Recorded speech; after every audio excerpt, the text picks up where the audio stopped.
जाने माने दार्शनिक, लेखक और राजनीतिज्ञ डॉक्टर करण सिंह जी तथा पद्मश्री पंडित विश्वमूर्ति शास्त्री जी की उपस्थिति में महाराजा श्री रणवीर सिंह जी की प्रतिमा का अनावरण और उनके नाम पर केंद्रीय संस्कृत विश्वविद्यालय परिसर का नामकरण, ये हम सबके लिए अत्यंत गौरव का विषय है और हर्ष का भी विषय है। अब केंद्रीय संस्कृत विश्वविद्यालय के इस परिसर को श्री महाराजा रणवीर सिंह परिसर जम्मू के नाम से जाना जाएगा। मैं आप सबको इसके लिए बधाई देता हूं। विश्वविद्यालय के आदरणीय कुलपति प्रोफेसर श्रीनिवास वरखेड़ी जी और उनके प्रशासन के सभी सहयोगियों के प्रति मैं हृदय से इस पुनीत कार्य के लिए, महती कार्य के लिए कृतज्ञता ज्ञापित करता हूं। यहाँ जो सभी आचार्य और छात्र हैं उनको अपनी शुभकामनाएं प्रेषित करता हूं। मेरे लिए महाराजा रणवीर सिंह जी केवल आधुनिक जम्मू कश्मीर के निर्माता नहीं थे, बल्कि निजी तौर पर मैं उन्हें एक आधुनिक भारत की सभ्यता के संरक्षक के रूप में भी देखता हूँ।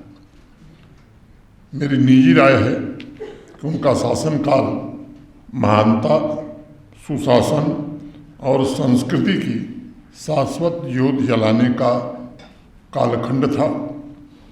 इतिहास के जानकार अक्सर कहते रहे हैं कि ब्रिटिश राज के दौरान भारत के अलग अलग हिस्सों में आमतौर पर शासकों की दो श्रेणियां हुई। एक वो थी जिन्होंने सिर्फ शासन किया, लेकिन एक दूसरी श्रेणी थी जिन्होंने समाज और राज्य की दिशा भी बदली तथा एक जीवित और विकसित सभ्यता का भी निर्माण किया।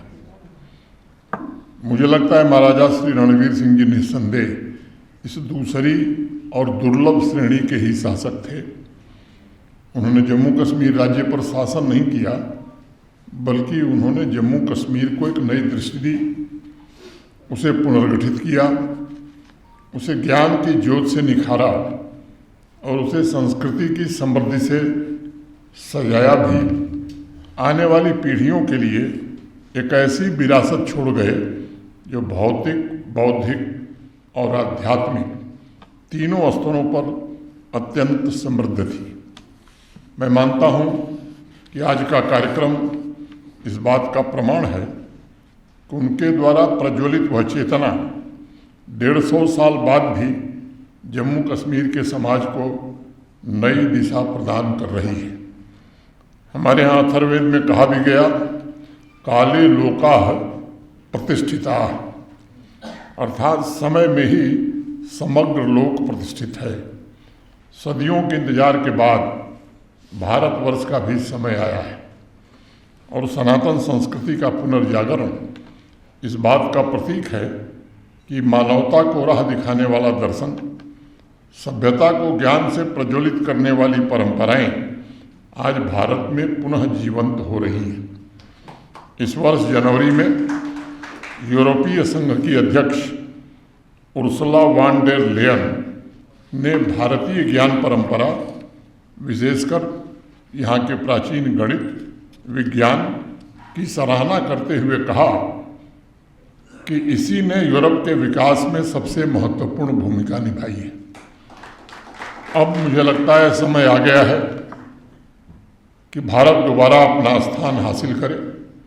तमाम चुनौतियों से घिरे विश्व को नई राह दिखलाने की जिम्मेदारी भी भारत के कंधों पर ही है।